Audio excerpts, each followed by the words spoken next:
नमस्कार, मैं हूं दीपाली राणा। आप देख रहे हैं कमोडिटी 360 डिग्री, जहां हम फोकस करेंगे आज स्पाइसेस पर। दरअसल मसालों की जो महक है वो फीकी पड़ रही है। ऐसा इसलिए है क्योंकि पूरा मसाला पैक दबाव में है। हल्दी 5 महीने से गिर रही है तो धनिये में 4 दिनों से तेजी गायब है और जीरा ऑल टाइम हाई से करीब 40% तक गिर चुका है। ऐसे में सवाल उठता है कि आखिर ऐसा क्यों हो रहा है? क्यों पूरा मसाला पैक गिरावट की चपेट में है? कहां तक गिर सकते हैं प्राइसेस और मसालों में तेजी कब लौटने की उम्मीद है? इस सब पर हम बातचीत करेंगे। हमारे साथ है राजगौर स्पाइसेस के owner Dhananjay Rajgaur, NCDEX turmeric product advisory committee के मेंबर पूनम चंद गुप्ता हैं, श्री फलौदी ट्रेडर्स के ओनर महावीर गुप्ता बने हुए हैं और एसएसजी फाइनेंस सिक्योरिटीज के वीपी प्रियंक उपाध्याय भी हैं और साथ ही प्रति फिनमार्ट के डायरेक्टर मनोज कुमार जैन हमारे साथ मौजूद हैं। आप सभी का स्वागत है इस शो में। और सबसे पहले तो इनफैक्ट बात करेंगे, एक एक करके सभी स्पाइसेस पर एक आउटलुक लेने की कोशिश करेंगे और शुरुआत कर लेते हैं जीरे के साथ, जहां पर 40,000 के नीचे प्राइसेस डिसाइसिवली अब ट्रेड कर रहे हैं। 38,000 तक भाव हमने स्लिप होते हुए देखा है। स्विंग एक्टिविटीज इंप्रूव हुई है जिसके कारण ये तेज गिरावट आते हुए दिखाई दी है। लेकिन क्या ये फैक्टर्ड इन हो चुकी है इन लेवल्स पर? इन स्तरों से भी और कितना नीचे जाने की प्रोबेबिलिटी है, इस पर करते हैं बातचीत। धनंजय जी नमस्कार। पहले तो आपकी एक आउटलुक लेना चाहेंगे। जो एकाएक 2 दिनों में जोरदार तेजी हावी होते हुए दिखाई दी है, इसके पीछे क्या सोइंग एक्टिविटीज इंप्रूव होने का ही कारण है या कुछ और भी फैक्टर्स हैं? जीरा अभी 2 दिनों से जैसे हम देख रहे हैं कि लगातार टूट रहा है, तो उसका सबसे बड़ा रीजन यही है कि सोइंग के जो आंकड़े आ रहे हैं दिन ब दिन वो अच्छे आ रहे हैं और ठंडी भी अच्छी पड़ रही है, तो वो हिसाब से जीरे के लिए बहुत ही अच्छा है। और दूसरा रीजन ये भी है कि हर साल इस पीरियड में, जैसे कि हम देखते हैं कि क्रिसमस का पीरियड जब आता है तो एक्सपोर्ट थोड़ा स्लो हो जाता है क्योंकि फॉरेन मार्केट में क्रिसमस की छुट्टियां होती है, तो वो हिसाब से वो भी डिमांड थोड़ी अभी कमजोर है, तो वो हिसाब से मार्केट फिलहाल घटा है।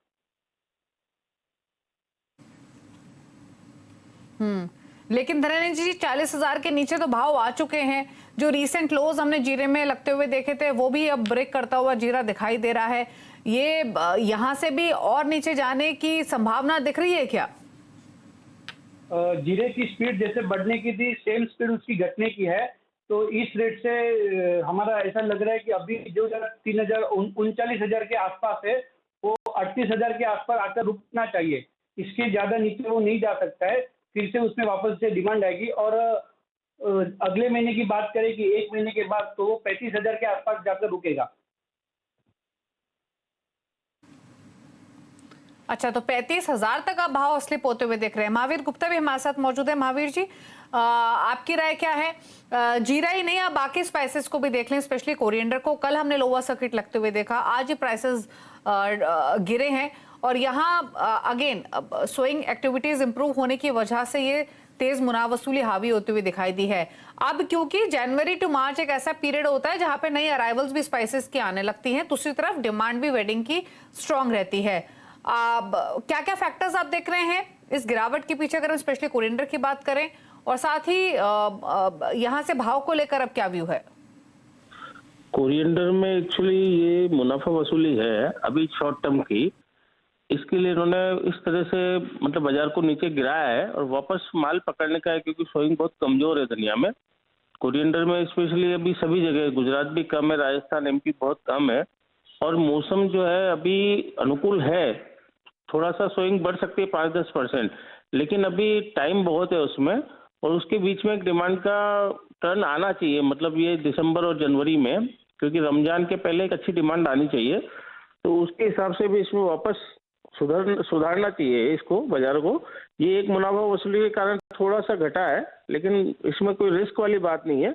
वापस ये कवर करेगा पूरा उसको और बहुत अच्छे भाव पे जाएगा, क्योंकि हम फ्यूचर जो देख रहे हैं। स्विंग पिछले साल के मुकाबले कैसी दिख रही है, अगर पिछले साल से तुलना करें तो? अगर पिछले साल से कंपेयर करें तो 40% है, लेकिन नॉर्मल का 50% है। जो नॉर्मल होता है उसका 50% है, लेकिन पिछले साल चूंकि ज्यादा था तो उसका 40% आ रहा है। और अभी उसमें बहुत सारी हर्डल्स है, उसकी बात तो अभी नहीं कर सकते हैं, लेकिन धनिया बहुत सेंसिटिव क्रॉप है, इसलिए थोड़ा सा रिस्क बना रहता है, क्योंकि जिस तरह से ये इफेक्ट आ रहा है और अभी इस समय बहुत अच्छी बारिश हो रही है, तो ये ऐसी बारिश अगर बाद में भी रहती है तो फिर धनिया की फसल को रिस्क हो सकती है। ओके। ठीक है, इनफैक्ट प्राइसेस पर लेंगे कि यहाँ से भाव कितना संभलेंगे या कितने रिकवर हो सकते हैं महावीर जी आपसे, लेकिन उससे पहले एक राय टर्मरिक पर भी ले लेते हैं। हमारे साथ पूनम चंद गुप्ता भी बने हुए हैं। पूनम जी नमस्कार। टर्मरिक की अगर हम बात करें तो यहाँ भी एक लगातार तेजी के बाद अगर आप पिछले कुछ महीनों का ट्रेंड देखेंगे तो भाव अपने रीसेंट हाई से जो कि अगस्त में बनाए थे 16 साढ़े 16 हजार के आसपास से, वहां से धीरे धीरे नीचे की तरफ ही आए हैं। 12 साढ़े 12 हजार के प्राइसेस आ चुके हैं। हालांकि जितनी गिरावट हमने पिछले कुछ सेशंस में कोरिएंडर में या फिर जीरे में देखी है वो गिरावट हमें नहीं दिखाई दी है, लेकिन अनुमान तो ये लगाया जा रहा है कि जो बाइंग एक्टिविटी है टर्मरिक में खरीदारी की वो स्लो डाउन हुई है, जिसकी वजह से तेजी नहीं दिखी है। फिलहाल क्या क्या फैक्टर्स हैं, अगर हम सप्लाई की बात करें, एक्सपोर्ट डिमांड की बात करें, टर्मरिक की क्या सिचुएशन बनी हुई है? एक्सपोर्ट की डिमांड भी काफी कम हुई। पिछले 2 महीने से काफी कुछ कम चल रही थी एक्सपोर्ट की डिमांड। कुछ डोमेस्टिक डिमांड में भी जो एकदम जो सडन 160 के भाव बने थे, हर आदमी तेजी में आ गया था और उनके हिम्मत के डबल माल का स्टार्ट सबने कर लिया था। वो जो उम्मीद थी कि अपने दुर्गा पूजा में या दीपावली पे गिरावट चलेगी, वो संतोषजनक नहीं चलने से काफी लोगों के पास माल रुक गया है। उसके कारण अभी पूरे डिमांड काफी कमजोर है, परंतु ऐसा लगता है कि आगे इसकी डिमांड निकलना चाहिए, कारण सामने रमजान की भी गिराकी रहेंगी और डोमेस्टिक माल की भी जनवरी में काफी अच्छी डिमांड निकल जाती है। शादी ब्याह का भी डिमांड निकलती है। वो सब देखते हुए इसमें डिमांड निकलेगी। दूसरा एक फैक्टर हमारे पास अभी तूफान का भी जो अभी आया हुआ है, उसका भी अगर समझो हैवी रेंस होती है तो लोगों का ध्यान धोरण चेंज होके थोड़ा इसमें माल खराब होने की आशंका भी हो सकती है। उससे भी थोड़ा लोगों का ध्यान तेजी की तरफ जा सकता है। तो हल्दी में जो मंदी है वो तो अब खत्म हो गई है। अब जो भी रहेगा यहाँ से धीरे धीरे बाजार बढ़ेगा, मंदी के चांसेस कम रहे।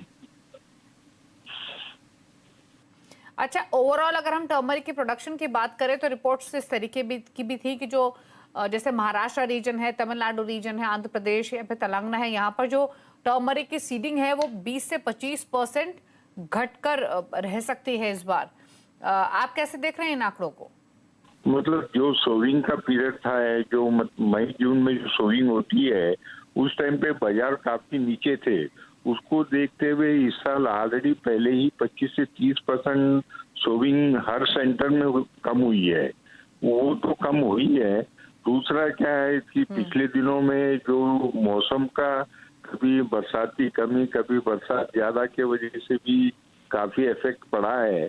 इसमें और 5% डैमेज होने की रिपोर्ट आ रही है। तो 65% के आसपास हमारे को ऐसी भी क्रॉप मिल जाएगी। वैसे पिछले दिनों जो बरसात हुई है लास्ट वीक में, उससे काफी कुछ लाइफ मिल गई है। जो सख्त जो पानी की जरूरत थी, उससे जो बरसात रहने से एक आगे के लिए लाइफ मिल गई है और कुछ ना कुछ उसमें परसेंटेज बढ़ सकता है उसमें। तो आपको लगता है कि भाव इन स्तरों के आसपास फिलहाल रहेंगे, यहाँ से डाउनसाइड टर्मरिक में नहीं है, पहली चीज। दूसरा ये कि आपने कहा डिमांड आएगी और यहाँ से भाव ऊपर की तरफ ही रहेंगे, तो कब से, क्या जनवरी ऑनवर्ड्स एक्सपेक्ट करें कि प्राइसेस सर्ज होना शुरू होंगे? क्या व्यू है प्राइस ट्रैजेक्टरी को लेकर पूरमचंद जी? हाँ, जनवरी से इसमें कैसे उसमें तेजी आ सकती है, क्योंकि डिमांड भी अच्छी निकलने के सामने रमजान भी आ रहा है, तो एक्सपोर्ट की डिमांड भी काफी अच्छी निकलेगी इसमें। हाँ जी। ओके। धनंजय, आपकी राय क्या है कोरिएंडर टर्मरिक के भाव को लेकर? आपको भी लगता है कि डाउनसाइड यहाँ से लिमिटेड है और after a certain period of time तेजी ही रहेगी? दीपाली जी, हम देखने जाए तो कमोडिटी में कोरिएंडर और टर्मरिक, ये 2 आइटम, और ग्वार, ये 3 आइटम ऐसी है कि लोगों को ये अट्रैक्टिव रेट लग रहा है। तो वो हिसाब से कहीं ना कहीं ये काम करेगा फैक्टर कि जीरे में से लोग निकल के, पहला चांस यही रहेगा टर्मरिक और कोरिएंडर और ग्वार के। अच्छा, तो टर्मरिक और कोरिएंडर दोनों में नीचे की तरफ आप मैक्स कितना जाते हुए देखते हैं अगर थोड़ी प्रॉफिट टेकिंग और इंटेंसिफाई हुई तो, धनंजय? और अगर पैसा शिफ्ट होते हुए दिखाई देगा जीरे से इन दोनों स्पाइसेस में, तो फिर ऊपर की तरफ लेवल्स आप कैसे देखते हैं? जीरे में घटने का चांस एक ये भी था कि लोगों ने जीरे में से एग्जिट मारना शुरू कर दिया है, क्योंकि जीरे में दो प्रकार के लोग होते हैं। एक जो जीरे से जुड़े हुए हैं, जैसे कि हम लोग है, तो हम लोग जीरा बाजार घटे या बढ़े हमको रोज जीरा लेना पड़ता है और बेचना पड़ता है। और दूसरे वो जो इन्वेस्टर होते हैं या दूसरे बोलते हैं कि चलो जीरे का ये अभी भाव कम है तो जीरे में इन्वेस्ट कर दो, तो ये सब एग्जिट होके पहला टर्न इनका यही रहेगा कि अभी कमोडिटी में सबसे सस्ता क्या आइटम है, और ये व्याजबी रेट में टर्मरिक पहली चांस रहेगी मेरे हिसाब से। ओके, टर्मरिक पहले यहाँ से बढ़ता हुआ दिखाई देगा। महावीर जी, आपकी राय क्या है? आपने कहा, आपने जैसे शुरुआत में ही कहा कि यहाँ से प्राइसेस हम कोरिएंडर के बढ़ते हुए देखेंगे, तो मैं कोरिएंडर और जीरा दोनों पर ही प्राइस के हिसाब से आपकी राय लेना चाहती हूँ, या फिर टर्मरिक आपका कन्विक्शन तेजी के हिसाब से, या फिर जहां आप सबसे कम डाउनसाइड देख रहे हैं, तेजी की अपॉर्चुनिटी ज्यादा देख रहे हैं, वो कौन सी स्पाइस रहेगी? धनिया में अच्छा चांस है, क्योंकि टर्मरिक और जीरा तो फिर बहुत ऊपर जाके नीचे गया, लेकिन धनिया अभी शुरुआत हुई है और धनिया के लिए अगला साल बहुत अच्छा है, गोल्डन ईयर आएगा इसका, क्योंकि इसका उत्पादन कम होने का चांस है। कैरी फॉरवर्ड स्टॉक अच्छा है, लेकिन फिर भी वो बहुत पक्के हाथों में है। तो धनिया में अभी, और जो इसका प्राइस रेंज है, अगर 60 रुपया है या 70 रुपया है, तो उसमें अगर 20 से 25 रुपया मिलता है तो बहुत मायने रखता है। तो इसमें रिस्क बहुत कम है, लेकिन प्रॉफिट के चांसेस बहुत ज्यादा है, तो अभी किया जा सकता है। बाकी जीरे में तो अभी लेना कुछ बनता नहीं है, क्योंकि वापस लौटता हुआ जहाज है, इसमें कोई इन्वेस्ट करेगा नहीं। और जो है, जिसके पास भी है, चाहे खुदरा व्यापारी है चाहे कोई भी व्यापारी है, उसके पास भी है, वो अपना माल बेचने की कोशिश करेगा। तो अभी जीरे में एंट्री करना, कहीं से कहते हैं आप, क्रॉप में कुछ बात आती है, कोई भी मौसम का प्रभाव आता है, कोई भी चीज है, तो वो बात अलग रहेगी, लेकिन टेम्परेरी रहेगी। लेकिन धनिया में अभी दीर्घकालिक अच्छा लाभ होने की संभावना है। और जीरे में जैसे आपने कहा, और धनंजय भी सेम बात कह रहे हैं कि यहाँ पर अपॉर्चुनिटी नहीं दिख रही है, यहाँ पर भाव और नीचे आ सकते हैं। ऑलरेडी अगर आप पिछले एक महीने का प्राइस, एक महीने डेढ़ महीने का प्राइस ट्रेंड देखेंगे, तो हमने 62,000 तक भी जीरे के भाव आते हुए देखे हैं, और अब सीधे 40,000 के नीचे आ चुके हैं। तो ये स्लाइड ऑलरेडी कम स्लाइड नहीं है, तो इसके बावजूद भी आपको भी लगता है कि इस तरह से और नीचे जा सकता है जीरे का भाव, अगर फर्दर यहाँ से जो इन्वेस्टर्स है वो बाकी स्पाइसेस की तरफ शिफ्ट करते हैं, तो जैसे धनंजय ने भी मेंशन किया। एक्चुअली जो सामने क्रॉप खड़ी है, जो उस क्रॉप की बिजाई हुई है, उस हिसाब से बहुत अच्छा उत्पादन आने के चांसेस है। तो इसमें रिस्क फैक्टर ज्यादा है, इसलिए घबराहट रहेगी। अभी ऐसा नहीं लग रहा है कि एकदम बहुत बाजार टूट जाएगा, क्योंकि अभी 3 महीना है नया माल आने में, और उसके बीच में डिमांड एक बार आएगी, एक्सपोर्ट की भी आएगी, डोमेस्टिक भी आएगी।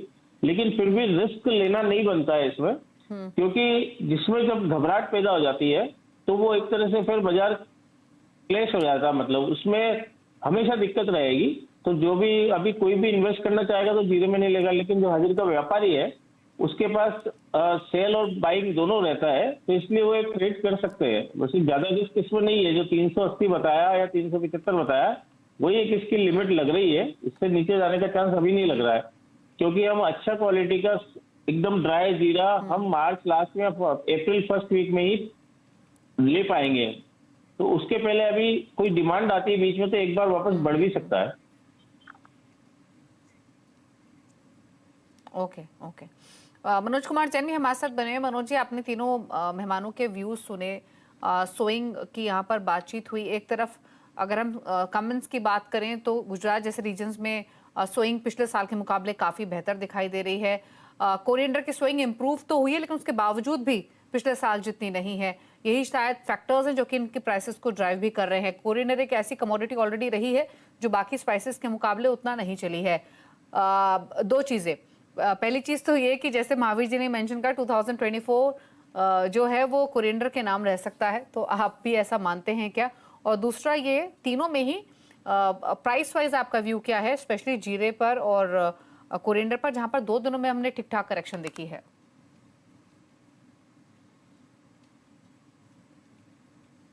नमस्कार दीपाली जी। बिल्कुल यहाँ पे जो महावीर जी ने कहा कि जो कोरिएंडर है वो 2024 की कमोडिटी हो सकती है, उसके पीछे एक सिंपल लॉजिक है कि इस बार जो सोइंग है वो बड़ी मात्रा में कम देखने को मिल रही है दोनों तीनों ही बड़े स्टेट्स में। उसके साथ ही यहाँ पे जो वेदर के डिस्टरबेंसेस अभी स्टार्ट में देखने को मिल रहे हैं दिसंबर मंथ में, अगर ये आगे भी कंटिन्यू होते हैं जनवरी फरवरी में, तो फिर यहाँ पे ये सेंसिटिव क्रॉप के चलते उसको अफेक्ट कर सकते हैं। और भाव के लिहाज से भी देखें तो काफी अच्छे स्तर पर ये कमोडिटी ट्रेड कर रही है। तो यहाँ पे धनिया में पोटेंशियल अच्छा दिखता है ओवरऑल मसाला पैक में। अगर यहाँ पे किसी को अभी भी रणनीति बनाना हो तो जनवरी जो वायदा है वो 7,600 7,500 के दायरे में बाय कर सकता है 7,350 के स्टॉप लॉस से। हमारा मानना है कि कीमतें फिर एक बार 8,000 8,200 के जो स्तर है वो शॉर्ट टर्म में दिखा सकती है। जीरा में बिल्कुल यहाँ पे निश्चित तौर पे जो सोइंग के बढ़े हुए आंकड़े आ रहे हैं उससे साफ तौर पर कीमतों पर दबाव देखने को मिल रहा है और आज हमने 40,000 के नीचे भी कीमतों को फिसलते हुए देखा है। हमारा मानना है कि यहाँ पे कीमतें 37,000 36,800 वो जो अगला सपोर्ट्स लेवल है वो टेस्ट कर सकती है अगर जनवरी वायदा की बात करें। तो अभी यहाँ से भी लगभग 2 से 2,500 रुपए की गिरावट और जीरे में देखने को मिल सकती है। अब यहाँ पे अपसाइड जो है जीरे में पोटेंशियल कम नजर आती है। हाँ, अगर क्रॉप में अगर कोई गड़बड़ होती है तो फिर एक यहाँ पे जो है वो सपोर्ट उसको कीमतों को मिलता हुआ दिखेगा, लेकिन अगर वैसा कुछ नहीं रहता है तो हमारा मानना है कि जो कीमतें हैं वो 36,000 से 42,000 के दायरे में रह सकती है। वहीं हल्दी की अगर बात करें तो यहाँ पे हमने एक अच्छा मोमेंटम बनने के बाद ऊपरी लेवल से मुनाफा वसूली देखी थी। अभी जो दिसंबर वायदा है उसकी एक्सपायरी काफी नजदीक है और जो अप्रैल का वायदा है वो लगभग 2300-2400 रुपए प्रीमियम पे ट्रेड हो रहा है। तो हमारा मानना है कि जो 10 दिसंबर को हल्दी के दिसंबर वायदा की एक्सपायरी होगी, उसके बाद अप्रैल के वायदा में एक छोटा करेक्शन जो है वो देखने को मिल सकता है। हालांकि ओवरऑल ट्रेंड हल्दी का यहाँ पॉजिटिव दिखता है, क्रॉप में यहाँ पे भी कमी बताई जा रही है, तो उसके चलते सपोर्ट्स रहेंगे। लेकिन अप्रैल वायदा में अगर किसी को बाइंग करनी है तो वो 14,000 से 13,500 के जो स्तर है वो बाइंग के लिहाज से अच्छे स्तर होंगे। तो थोड़ा यहाँ पे डिप का वेट करके चलना चाहिए हल्दी में बाइंग के लिए। ओके, चलिए, तो ये आउटलुक आपको मिला है स्पाइसेस पर। नियर टर्म और स्लाइटली ब्रॉडर व्यू हमारे एक्सपर्ट्स ने दिया है। शुक्रिया महावीर जी, पूनम चंद जी और धनंजय आने के लिए शो में और बताने के लिए क्या स्थिति बनी हुई है तीनों ही स्पाइसेस को लेकर, फिर चाहे वो स्विंग हो, अराइवल्स, एक्सपेक्टेशंस हो या फिर प्राइस आउटलुक ही क्यों ना हो। एक ब्रेक के लिए रुक रहे हैं। प्रियंक उपाध्याय बने हुए हैं हमारे साथ ही मनोज कुमार जैन भी है। फोकस करेंगे स्ट्रैटेजीज पर एक छोटे से ब्रेक के बाद।